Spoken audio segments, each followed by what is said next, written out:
So this is a joint work with Jishun Han, who is my colleague at Pattern Institute. All right. So the setup that I'm interested on starts with, let's say, relatively classic problems in applied math, right? That start from this very general problem where I might have some signal that I care about, maybe some image, and I have access to this signal through noisy observations, right? That maybe corrupt my, transform my signals to some channel, and maybe add some noise, right? And I have some noisy observation, right? Maybe like this. And the goal of the game is to try to give you a best possible guess at what was the actual image behind. And this obviously is everywhere in problems in imaging, but in many areas of physics also there, right? So this is another example in wave scattering where I have the same problem, right? I want to learn something maybe about the planet by shooting some waves on it, right? And seeing how the waves respond. I can maybe learn how to actually what's happening inside, okay?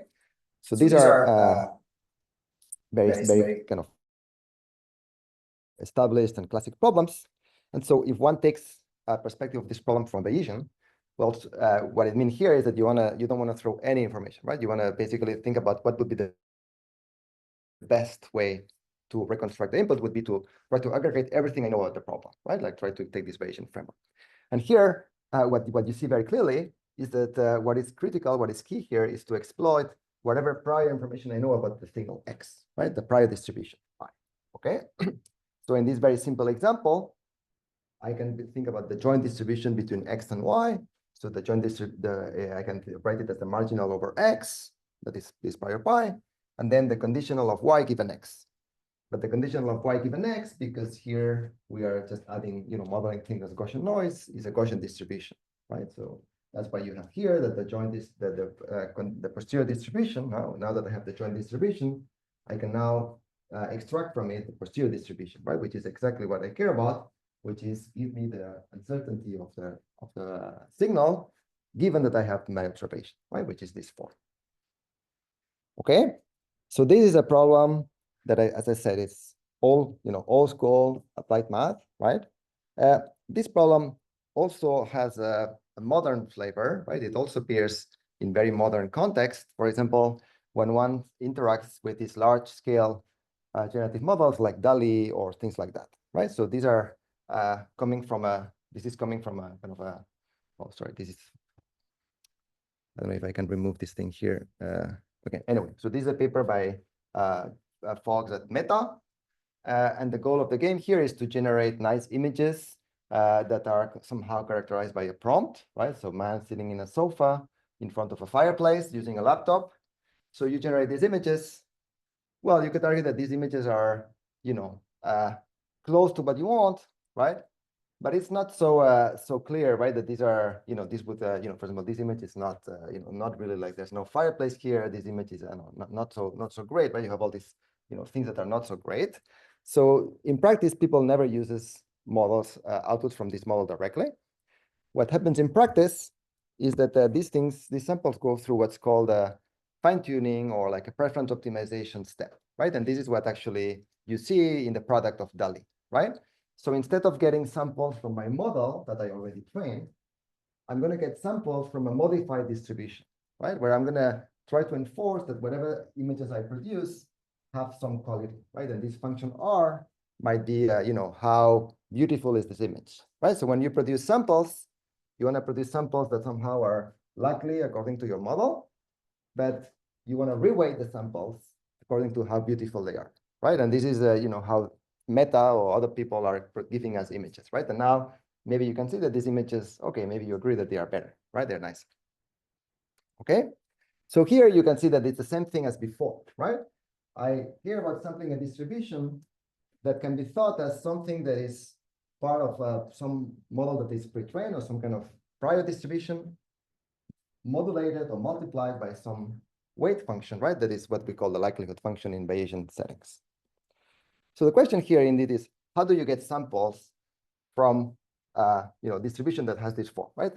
And more generally, these x's here that we care about are images, right? That have millions of pixels, right? So in general, we are really into this question of how do you sample from a distribution in high dimensions, right? What is the let's say, the 101 of sampling distributions in high dimensions. So maybe a starting point is to look at physics, right? And this, how physicists have looked at this problem for many years, actually, even for more than 100 years, right? Since the time of Boltzmann and Gibbs.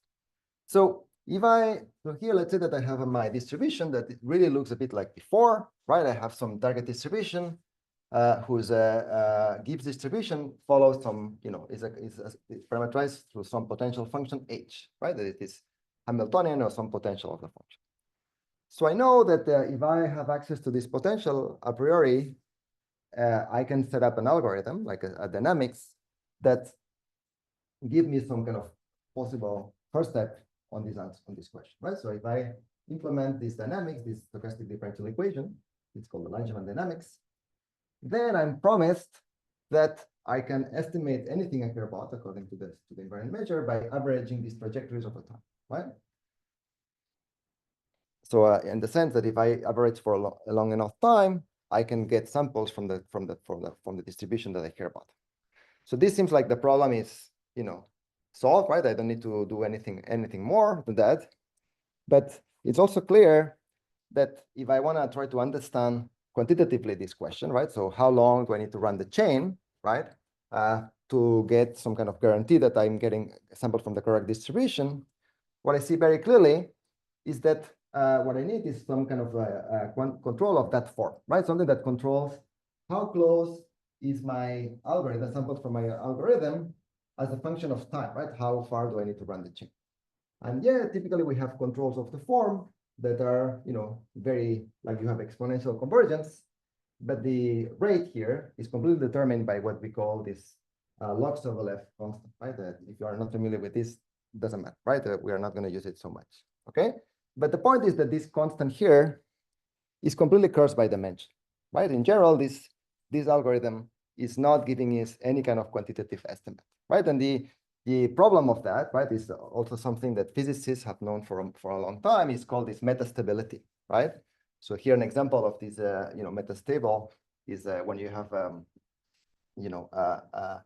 carbon, something that depends on like carbon atoms, right? There's the stable state is just to get this kind of dirt, right? It's in some sense that diamond, right? So you can, if you have a diamond, if you wait for a long time and run dynamics for a long time, it's going to disappear, right? It's going to turn into dirt, right? But the point is really that that these algorithms, in some sense, are very, very sensitive to this kind of like the fact that these energies become very complicated, right? That there's energy barriers. So in some sense, we need to have another way to think about sampling in high dimensions, right? That doesn't rely on just this simple Langevin dynamics. So this is where this generative modeling comes into play, okay? So in generative modeling, instead of starting from the energy, right, that I said before, we can actually have the luxury to start from some samples, right? We have some observations already from this system. And so now what we want is to try to parameterize to find a distribution pi theta so that it kind of close to pi star in a certain sense. And in a way that I can now, once this model is there, I can just use it to produce more and more samples, okay? And maybe you have seen these, just to, probably these examples, right? So this is these are four, galaxies or things, things from the cosmologic images, right? And this game is that, okay, there are two that are real, there are two that are fake, right? And just to show you that, the state of the art is now going to the point where, I mean, I don't know if anyone here would be able to tell me which are fake and which are real, but these all look pretty good, right? And if you recognize this kind of actually, I didn't even put them. There were some bars that tell me which one are true and fake. I think these two are fake and these two are real. Right, but this is just to convince you that these things actually work very well. Okay, so in generative model, what is the machinery? What is the actual method that is behind these methods? So this is really based on another very let's say well-known and well-loved problem in applied math, which is denoising. Okay. So this generative modeling that I showed you before is completely reduced to learning a mapping that learns how to remove noise from an observation, okay, what we call a denoising oracle, okay?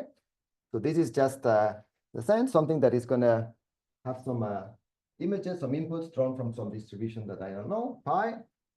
I'm going to corrupt my samples with additive Gaussian noise, right? So this gamma here is a Gaussian noise. And then I'm going to try to ask, I have some noise observation, what was the image that was actually underlying there, right? So it's really this problem that you see these kind of images with a lot of noise, and then you need to figure out what is the clean image. Okay? And so the way we can learn these models is just by solving a standard regression problem, right? It's just you feed here, you have a mapping F that you want to learn, that is going to be fed as input some noisy input. You give the noise level, and then you try to regress the clean image, right? So this is very easy to set up. And you can put here, F here, you can put any neural network or whatever you want. And you can learn this model. And so how can you use it to get samples? So this was actually the very beautiful and, let's say, very influential insight that first appeared by this paper by Sasha, Joan Bruna, 10 years ago, and then was developed by many people in the literature ever since, which is really this picture that now we are going to use this denoising oracle to somehow connect the distribution that we care about, this pi, with the distribution that we all know and love, which is the Gaussian distribution. Okay, so this denoising oracle, we are going to use it to bridge between these two distributions, right? And the mechanism goes as follows. It's very simple. So you first start by a very simple, like kind of maybe the simplest diffusion process that we know, which is the Orson-Uhlenbeck process, which basically you define through this SD that you see above. But at the end of the day, what this process is actually just doing is very simple. It's just doing a linear interpolation between my data and Gaussian data, right? So at every point time in t, which is driving the noise level, I'm going to kind of I'm going to define a linear combination between samples coming from my data distribution and samples coming from the Gaussian distribution, okay? And if I look at the law of this random variable, random vector, this is going to define for every point time in t, is going to define a distribution, right? And as I change t, this is going to define a path that connects pi to this gamma, okay? So what do you know about this path? What we know is that there's a very powerful kind of structural property of this path, is that it solves a very important partial differential equation, which is called the transport equation, okay, or the continuity equation. So what it means is that I can really view the dynamics, right? Just the effect of adding noise, I can view it as the effect of moving samples, right, in RD, right? So applying some velocity field, I'm putting particles in my domain, and then I'm letting the particles evolve on a time-varying velocity field. So what is this velocity field? So the point here is that this velocity field is just an affine, explicit affine combination of this denoising oracle. What it means is that if I know how to denoise, right, if I have access to this operator, then I can plug it into my equation and right? And I can do it in two, let's say, canonical forms, right? The first one is something that numerical analysts like, because this is corresponding to what's called a probability flow ODE, right? So this is a dynamics that is deterministic, right? I start from some initial condition, and the velocity field here is just a deterministic quantity, right? So this is implemented as an ODE. The second one, maybe the experts in the room here recognize, the only difference is this Laplacian term here, right? And this is capturing the fact that I created. And the way the particle version of this equation, this focal plane equation, is a stochastic differential equation, right? So the difference is that here I will push samples to a deterministic ODE. Here I'm going to push samples with an SD, okay? But in both cases, you have the same conclusion, right? That you can implement both dynamics by an affine combination of this denoising oracle. So the bottom line is that if you know how to denoise, then you can move around, right? You can move around this path however you want, right? And then, of course, you have solved the sampling problem, because if I can move in this path, right, I can just generate samples by first sampling gamma. I can do that. And then once I have sample of the gamma, I can implement these transport equations at particle level. by choosing either of these methods, right, and create samples. That's how I generated this picture of the galaxies before. Okay, so just to, this is just repeating what I just said. This defines a very different way to view sampling than Langevin dynamics, which is based on this very important difference that is non-equilibrium, right? When I say non-equilibrium, this captures the fact that these velocity fields, they depend on time, right? It's not like before where I had this gradient of the Hamiltonian that was always there, right? And I was just running the same dynamics with the same drift all the time. Here, the drift is time dependent, right? This is defining a non-equilibrium model. And almost magically, here, there's no notion of metastability, right? There's no problem. Here the time it takes to get samples is completely agnostic to any geometry of the target, right? It's almost like magic at the beginning when you first see that. Okay. Obviously, the key thing here is precisely this thing, right? Is that to be able to run these equations, I need to know this mapping, right? This denoising oracle, which is a big if. Okay. Anyway, also, of course, if you have any questions, feel free to interrupt and ask questions. I want to make sure that we are following everything. Okay, so this is for sampling this distribution. Okay, so now that I mostly explained the setup for how do you generate samples from this prior distribution, we're using these generative models. Now we can go back to our problem, right? Remember that we are in the business not of generating samples from the original distribution, but using some measurements, right? We want to sample from the posterior distribution instead. Okay. So we are going to be focusing on linear inverse problems, where I have a measurement here that is a linear transformation of my signal with some noise, and I will assume that this linear transform is no. Okay, so this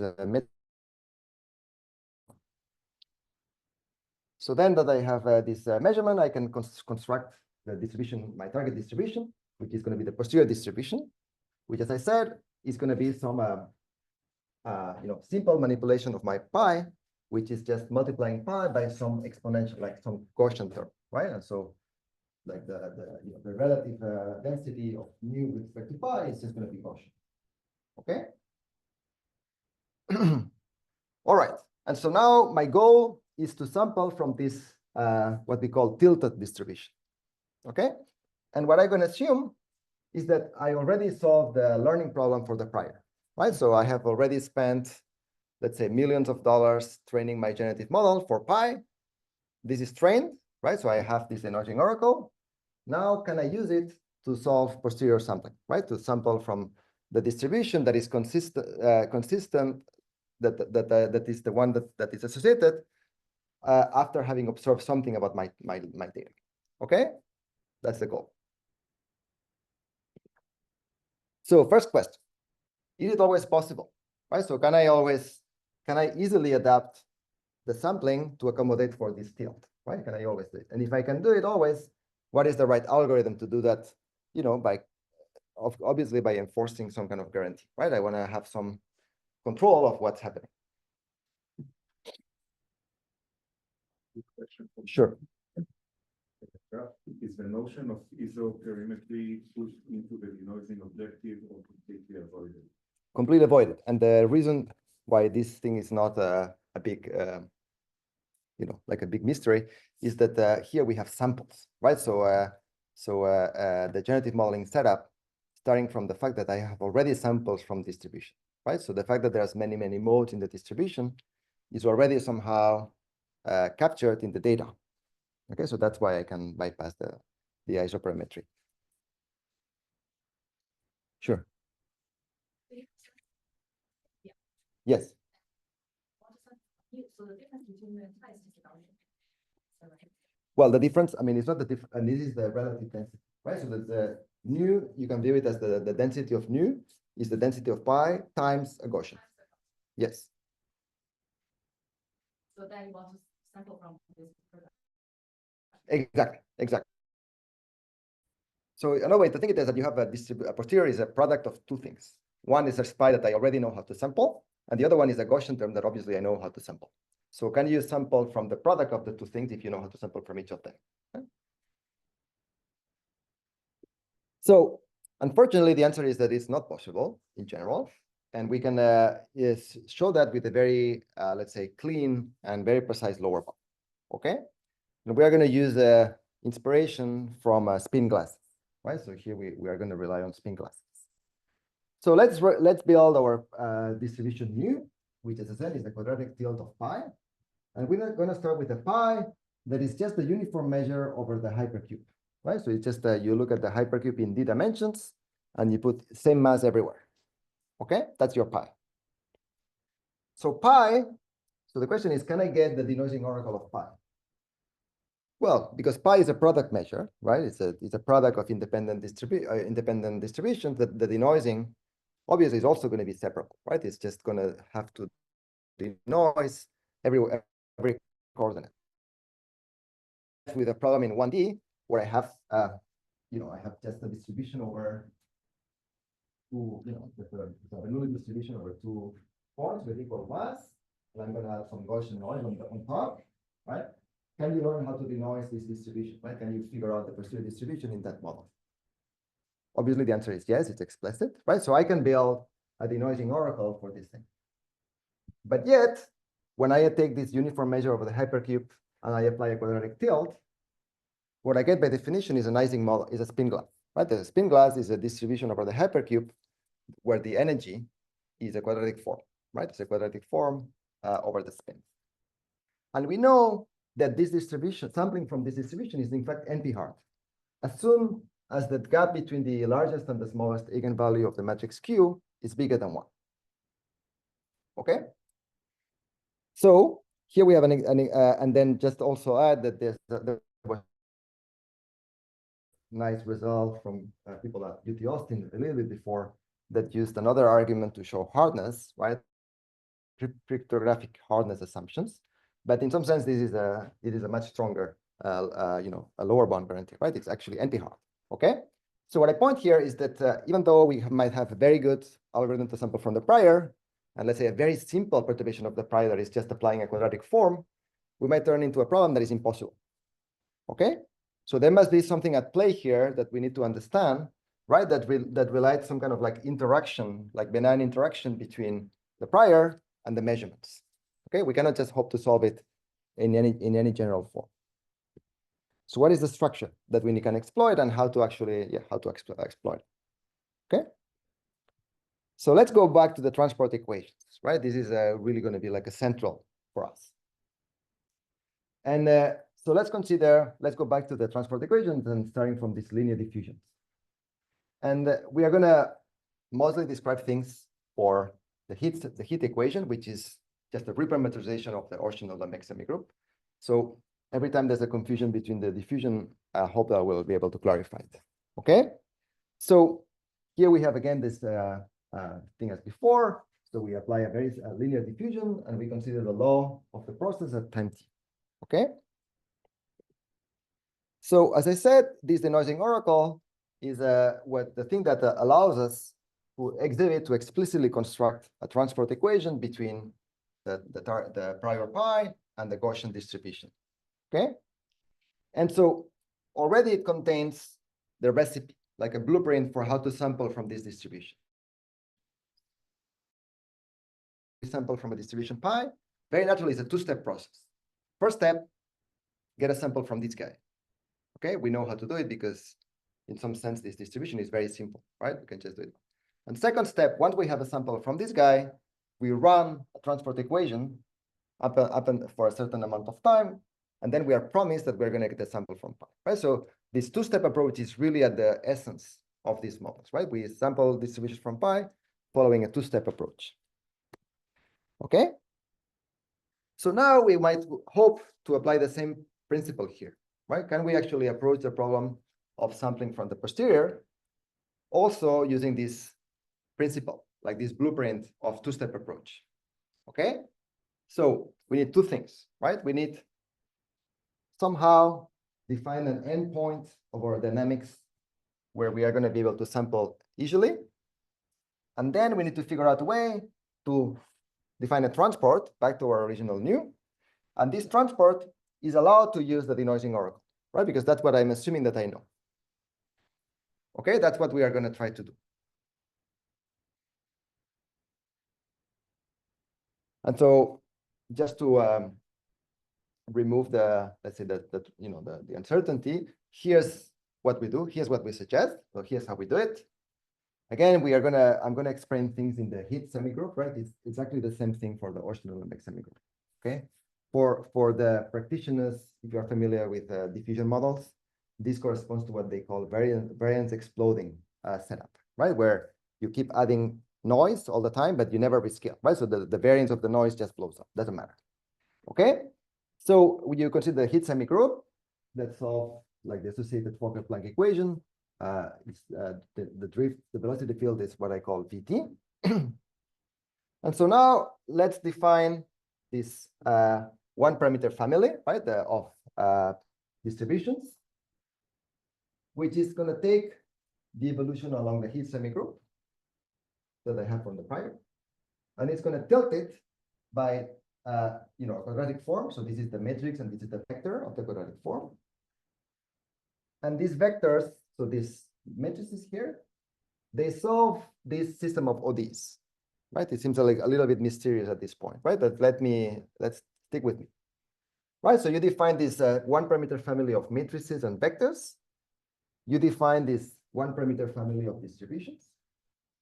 Then what I claim is that this family of distributions solve a transport equation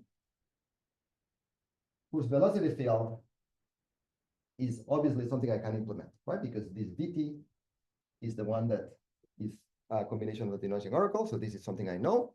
And then I modify this velocity field by an explicit linear transformation where QT and VT are explicit, right? They are not. Okay, so this is a transport equation that I can implement. Okay. And so as a consequence, if now you identify this as some score, you can realize that what we are saying here is something very, very simple at the end of the day, is that in this, going back to this picture, the only thing that I need to do to sample from this guy instead of this guy is to change the initial condition, right? I sample from a different initial condition, and then I run the same SD as before. And if I do that, if I initialize from this distribution nu t, which is of course explicitly, right? It's something that I explicitly constructed, then I'm guaranteed that I'm going to get samples from the posterior. Okay? Is it clear? At the end of the day, that's what this result is saying, right? Is that you can create samples from the posterior by initializing from a different point. Why is that? I mean, just to show you that this is, there's really nothing very complicated. In fact, we can prove it in one slide, okay? Just to show you that this is actually not very complicated. So the way we start is that we just exploit the structure we have on the prior. So we know that it solves the heat equation. So we can just write down for convenience the potential, right? The potential of pi t. If pi t solves the heat equation, then its potential solves what's called the Hamilton-Jacobi equation, right? It's a very well-known equation in control, right? Which is a nonlinear PD. So now we just explicitly verify that what I said is true. So we just write down our nu t that I just described, right? And we can compute the left-hand side, which is the rho t of nu t, right? So we just compute explicitly the time derivative. And so there are a bunch of terms that were already there, which are part of the prior that are in red. And there's a bunch of terms that are the one that that appear because we have applied the tilt, okay, in blue. And so because we know that the rho t of ft solve the Hamilton-Jacobi equation, we can replace it by kind of the associated advection terms. And then we do the same thing for the right-hand side, right, for the advection term. And we develop these advection terms. And so what we see is that so we end up with, we need to deal with like a combination of the original terms and the ones that we have introduced. And this thing creates, basically we have all these like cross terms that appear. And so there's a key step in this process, right, that allows us to actually conclude. There are two things that happen. First, obviously, that we need to enforce that this blue term here cancels with this blue term here. That's exactly the ODE that that's how we designed this QT and BT, right? Just to make cancel. And then there's another thing that kind of magic that happens is that there are no cross terms, right? That we are able to kill the cross terms. And the reason why we can kill the cross terms is because the tilt is quadratic, right? That's the first point. That's the only place, and in a sense, it's a completely key step that shows that our framework only works for linear problems, right? Whenever you have a tilt potential function that is non-quadratic, then you cannot do that, right? So this is you can really view this as exploiting to the extreme the structure of the problem, right? Like the inverse problem here, the fact that it's linear and the fact that you have this tilt that is quadratic plays very well with the structure of the Hamilton-Jacobi equation, right? That is very happy with quadratic terms. Okay, so okay, we saw that this is true. So I still need to convince you of a few things, right? One of the things is, okay, you told me that you can run this transport equation, but is this equation well posed, right? Until when you can run this equation? And then even if you could run this equation, you still need to tell me how do you sample from the endpoint, right? Because otherwise, if I just transport my nu to another nu, and this other nu is still as complicated as the original one, I haven't done anything, okay? So let's first look at the first question. So maybe those of you might have recognized in this ODE a Riccati equation, right? Which is a second order ODE, okay? So this ODE, these matrices QT are PSD, right? Remember that they are constructed as A transpose A, right? In the original problem, right? So these are all PSD matrices. So this evolution in time doesn't change the eigenvectors, right? It only changes the eigenvalues. And you can see that the evolution of every eigenvalue is explicit, right? The solution of this equation is explicit, right? And it takes this form. And it has a property that is annoying in a sense, that this equation blows up in finite time, right? So when t is 1/2 lambda, right? The denominator, like the equation, the eigenvalue blows up, right? And so you can picture it like this, right? So at the beginning, I have a bunch of eigenvalues in my matrix Q, and I let this equation evolve. And obviously, the largest one is the first one that is going to kind of blow up, right? So I can run this equation up until this time, right? So the norm of Q divided by 2, 1 over the norm of Q over 2. Okay. And if you manipulate a little bit these equations, you can write down, right, that blow up, right, when t is equal exactly to this quantity, I can write down my tilted posterior, kind of my perturbed distribution, in terms of a quadratic tilt of running the heat equation for time t with a matrix Qt that I can write down a bit more concisely as the inverse of Q minus 1 minus the norm of Q minus 1 times identity, right? Looks a little bit strange, right? That we have some kind of a tilt, right? Where the right way to think about the tilt is not as using the quadratic form, the matrix, but the inverse of the matrix, right? It seems to be like a more intrinsic quantity here, okay? So when you have a like e to the minus quadratic form, and I tell you something about the inverse of the matrix, what should you think about? What is the inverse of a matrix in a e to the minus x transpose qx? It's a covariance, right? When you have a Gaussian, what appears is not the covariance, it's the inverse of the covariance, right? So somehow what we are kind of having here, Qt has the status of a covariance, right? Because the way it appears is really through the inverse, okay? So indeed, the right way to think about this tilt is by some manipulation of the covariance, okay? And here we arrive at a tool that is also well known in physics, right? This is related to what's called the renormalization group in physics, okay? And the Polchinski equation, which is a very well known tool, right, to study renormalization group. So in fact, the Polchinski semigroup is precisely the thing that is at play here, right? It's a way where if I have some distribution, some measure pi or some measure nu, that I can always consider as a measure that you can view it as a perturbation of some Gaussian field, right? So the measure, you can write it as some Gaussian term with some covariance times some nonlinear potential after that, right? And so this semigroup, what it's doing is decomposing the covariance, right? It's taking the original covariance and breaking it down over time, okay? And so here, that's exactly what we are doing here, right? We are decomposing the original covariance of the measure in terms of simpler covariance, right? So here, the way you think about it is that you have an original covariance, which is determined by Q minus 1, right? That's kind of the inverse of the tilt, right? That's the original covariance I have. And now I'm going to try to break down this covariance. I'm going to try to write it as some kind of decomposition, right? I'm going to write down this matrix covariance as a sum of simpler covariances, right? Obviously, with the constraint that I want these terms obviously to be PSD, right? I want to, I want each of one of these terms to be PSD, right? And the composition at any given point in time is just accumulating the covariances up until a certain point in time t. Okay, and so this is what is called in this language this renormalization, right? So you have an original measure that is, have original covariance Q minus 1.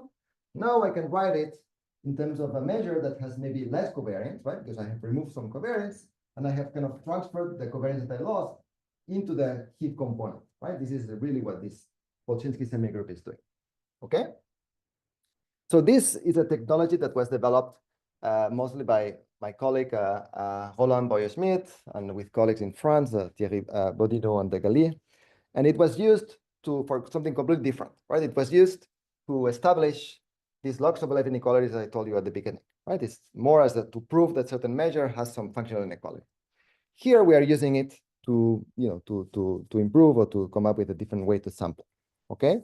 So what we are doing in this tilde transport is to consider like the simplest decomposition of covariance, which is just, I'm going to have some isotropic, my unit, my template to decompose covariance is identity.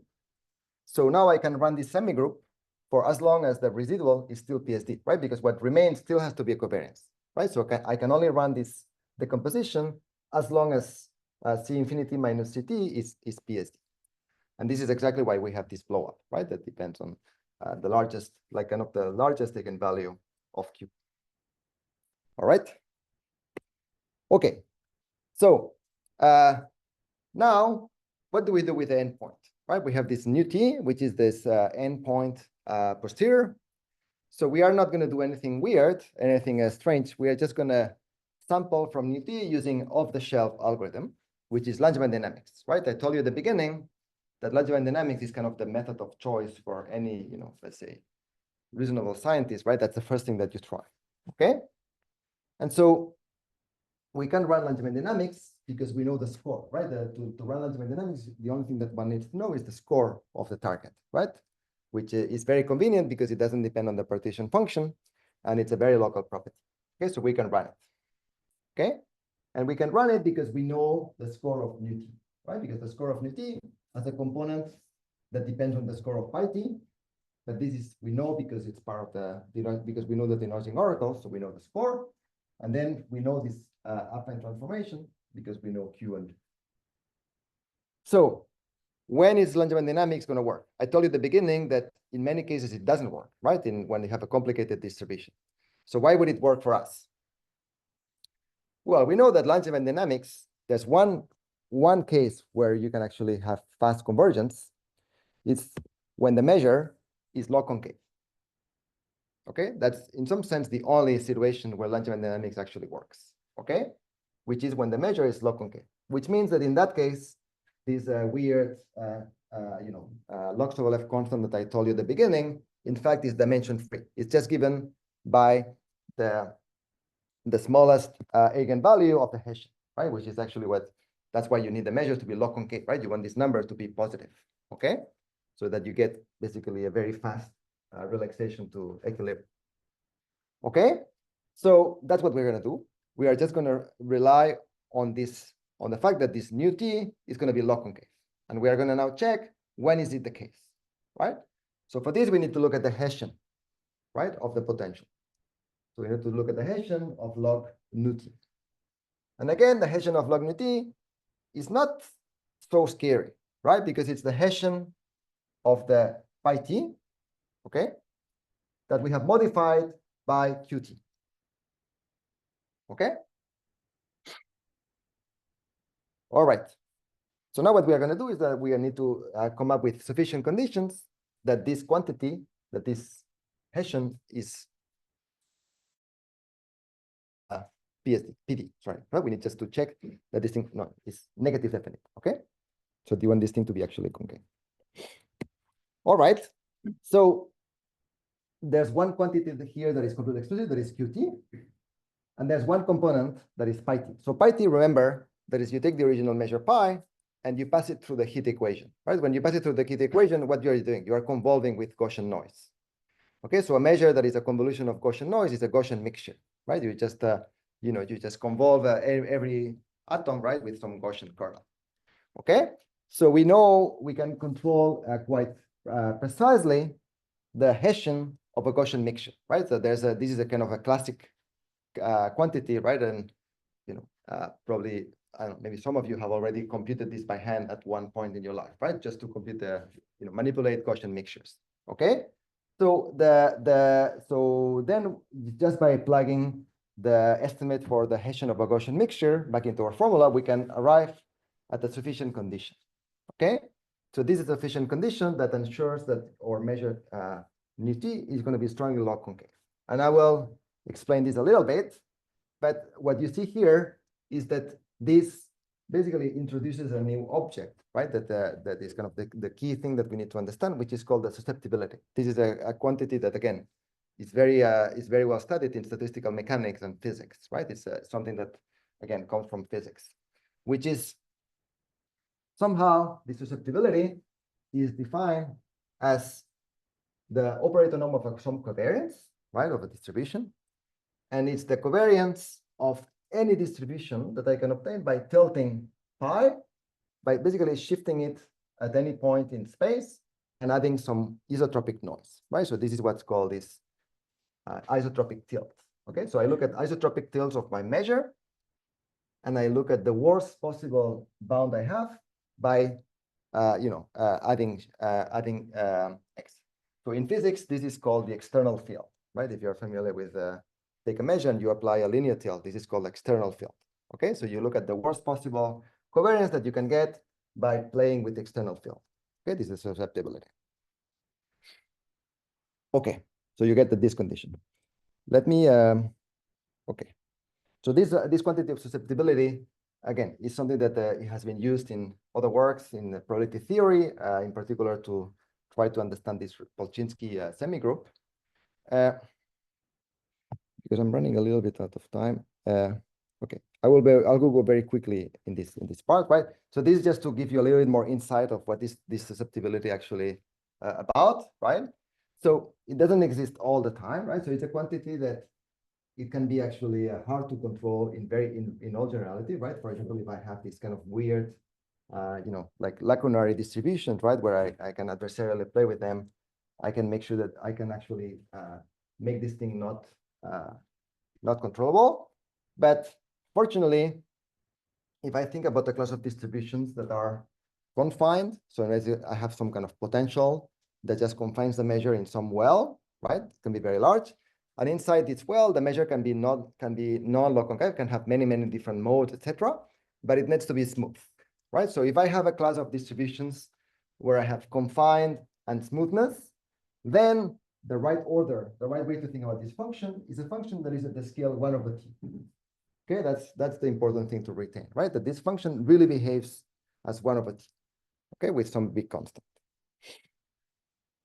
So for example, if my measurement here mu is compactly supported, any distribution that is compactly supported, then its susceptibility of the resulting thing is really, as I said, right? There's one term that is in 1/t, and there's this term that decays even faster, right? In 1/t squared. Okay. All right. Let me also now, someone would ask, okay, you are running Langevin on this nu t, right? You could also run Langevin in the original nu, right? I told you before. So another question that is valid, right, would be how why is Langevin dynamics in nu t going to be better than Langevin dynamics in nu, right? And that's something that we could ideally would like to do by comparing the associated LS, like log Sobolev constants associated to nu and nu t. So these, again, I don't want to bore you with a lot of details. Don't need to read about these equations, right? The point is that I can use the Kolchinsky flow again to get estimates of these lower LSI in LSIs, right? And basically use them to compare how much better is nu t from nu, right? How much easier it is to sample from nu t than it is to sample from nu. And so what we see is that in general, the estimates that we get for nu t, in a sense, the lower one is better, it's larger than the lower one for nu, right? And so the right way to think about it is that when we replace nu by nu t, we are making the measure more log concave, right? We are making it easier to sample from, okay? All right, so now let me also give you some, hopefully some intuition of what's going on. So let's think about that like a phase diagram, right? So the sufficient condition is written as follows, right? And so I try to use colors to capture the different aspects of the problem that appear. So the first, in the left-hand side, you have something that depends only on the prior, right, on pi. Then you have the norm of Q that you can view in the language of inverse problems as the signal-to-noise ratio, right? Like how much noise, how noisy are the measurements, right? This is captured in the norm of Q. And then what you see here on the also on the right-hand side is the conditioning, right? Is the condition number of Q, right? Which is, again, the fact that if I have measurements that are very well conditioned, might affect, as you can see here, right? The conditioning of the measurements also affects our sufficient condition, okay? So again, if you believe that we are in this class of, let's say, nice measures, right? I mean, this is a quite general class, right? Confined and smooth. Then you think about this like susceptibility behaving as 1 over t. Then you can really view what's happening in terms of this phase diagram, right? Where now I have two things that matter, which is the signal-to-noise ratio and the conditioning. And then in green, most of it is mostly capturing the regimes where this thing is true, right? And in purple is capturing the regimes where this thing is not true, okay? So here we just say that we can do it here in the purple region. Actually, we cannot say anything, right? Our method just doesn't work. We don't say anything else. So is this surprising? Well, you can try to think of kind of representative regimes, right? So let's first look at what happens here, okay? We are well in the right region. So what we have here? Here we have a setting where kappa is very close to 1, right? So the measurements are very well conditioned. There, you're happy because the right-hand side blows up, right? So that's good. So this is what will correspond to what we call this denoising type, right? So let's say that you take an extreme case where the conditioning is 1. So this would correspond that your matrix A is the identity. Okay? So what we are saying is, can we use the generative model based on denoising to solve a denoising problem? Well, it better be, right? I mean, it's basically designed to solve denoising, right? So when your inverse problem is just about denoising, no, it's not surprising that it's going to work, okay? All right, the other regime is when we are here, right? So here would mean that our signal-to-noise ratio is very low, okay? Q is very small, the norm of Q is very small. So here, if you believe this thing, this should work irrespective of the conditioning. Again, is this surprising? Well, when you have measurements that are very noisy, the measurements don't carry almost no information about what you care about, right? So the posterior, in some sense, is not very different from the prior, right? In the limit where you have a lot of noise, they're equal. So I know that my denoising oracle allows me to get samples from pi, right? So if I know how to get samples from pi and nu is very close to pi, well, again, it's not very surprising that I can get samples from nu, right? So again, we can understand why this is happening. And then finally, what happens in this area here? In this area, we have measurements that are extremely, like the signal-to-noise ratio is extremely high, right? So what it means is that if I now go back to my posterior, right? My posterior, remember, it's a complicated prior times some quadratic term. And what happens when the noise is very small in this quadratic term? well, the quadratic term is going to be very, very sharp. It's going to blow up, right? What it means is that the measure is going to become log concave, right? Just because I'm kind of multiplying something complicated by a Gaussian that has very, very, very, very, very, very high, all the eigenvalues are very large, right? So the measure is going to become log concave. So obviously, when I have my posterior log concave, I can sample from it by Langevin, right?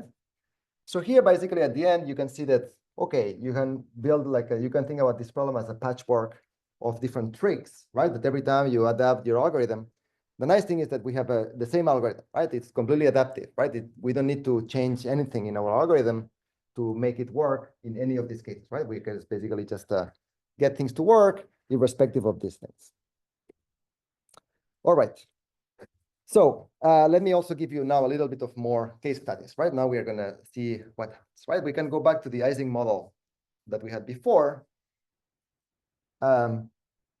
Remember that we had the Ising model that we can really view as some quadratic tilt of the uniform measure of the hypercube, right? So you can view something from an Ising model as something from a very strange posterior distribution, right? Where I take my prior that is the uniform and then I tilt it with a quadratic form.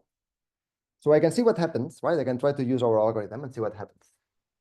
So because the points in the hypercube, they all have the same norm, I can take my Q and I always add a multiple of the identity. It doesn't change the measure, right? Because I'm adding the same quantity for all points, right?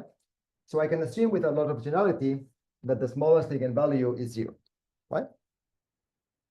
So the norm of Q corresponds to the gap between largest and smallest eigenvalue. Remember that we saw that quantity appearing before, right? The gap between largest and smallest.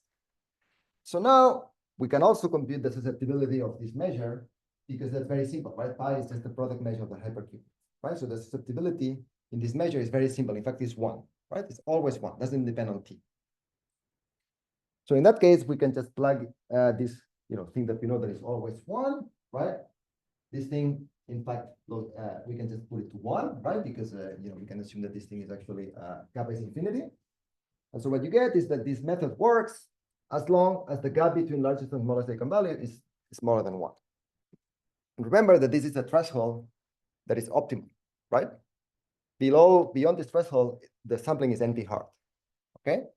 So this algorithm, in some sense, is optimal, right? Is able to sample from Ising models up to the threshold, right? So, in fact, this algorithm is not the only one that we know that samples from Ising models up to this threshold. In fact, global dynamics is another natural algorithm that is also reaching this threshold. What is interesting here is that we are able to, the analysis of our algorithm, in some ways, is like straightforward, right? The only thing that we use is the Bakry-Emery, right? Which is this criterion that if I have a measure that is log concave, it mixes fast, right? To prove that global dynamics work for this model is actually quite complicated, right? You need to do like a lot of multi-scale decomposition of the entropy, and you really need to go substantially beyond Bakry-Emery.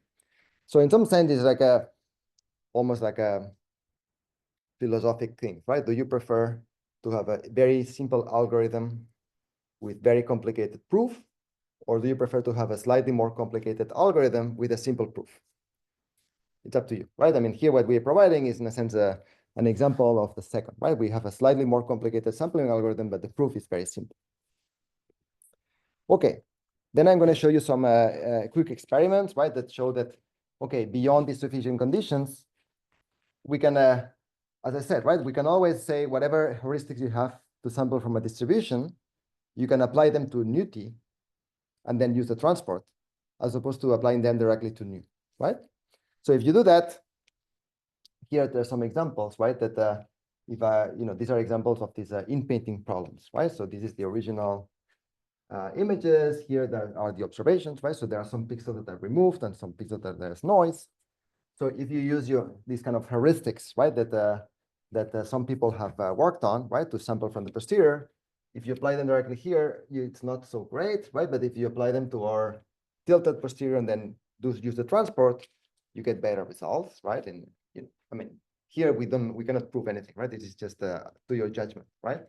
And then if we use it on another simple test set of Gaussian mixtures in high dimension, you can see that again, beyond these conditions where we know the model works, even in this like regime in the middle. Remember that in the middle regime, right? You go into this like purple region, right, where we didn't know what happened.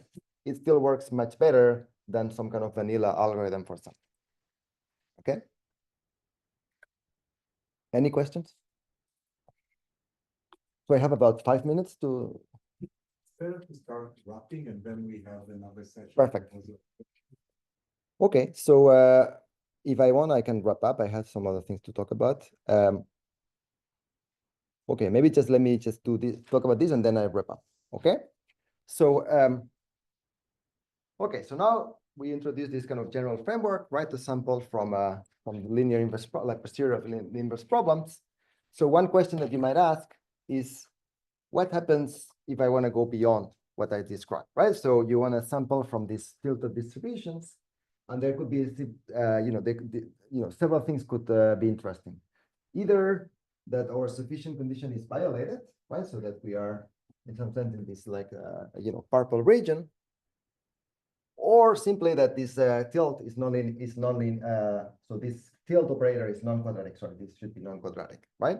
And this example from this like a meta paper is an example where they use a tilt that is not a quadratic form, right? It's a nonlinear problem. So what can we do in these settings? So what we do in these settings is to consider this annealing, right? There's a very natural and again, popular idea, right? That has been used many, many, many times over in the community, right? Is to first think about a way where first we are going to consider a path that is going to connect our prior to our posterior, okay? And the natural path that here we have in mind is what's called a geometric tempering, which is just take your potential and just tune it down, right? But just tune it by t, right? So when t equals 0, this term disappears, and you are here.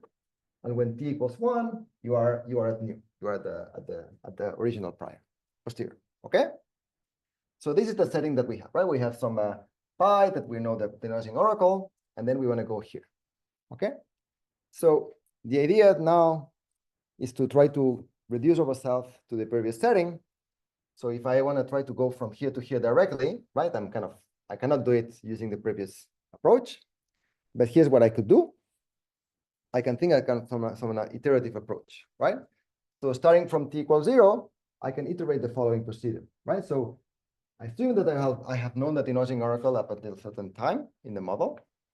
Because I know this denoising oracle, I can get samples from this distribution, right? Because I can sample from this model.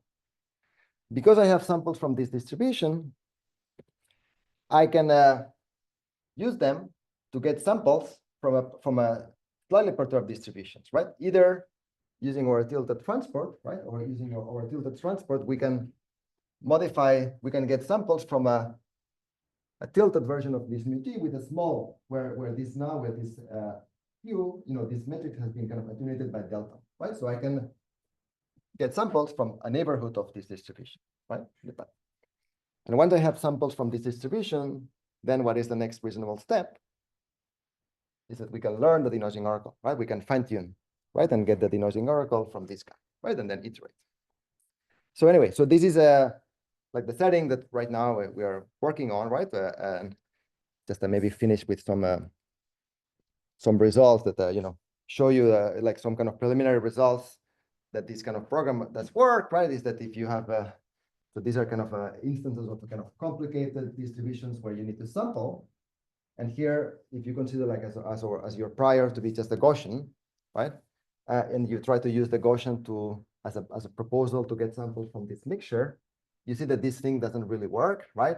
If you do it in one shot, right? You are missing in orange, you are missing some modes, and you are maybe not getting the weights correctly. Whereas if you consider like this annealing path, you get basically a correct sample at the end. Anyway, that's basically what I wanted to tell you about.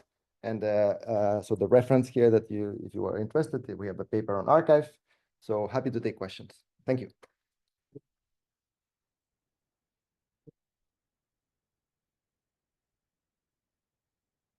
Datasets and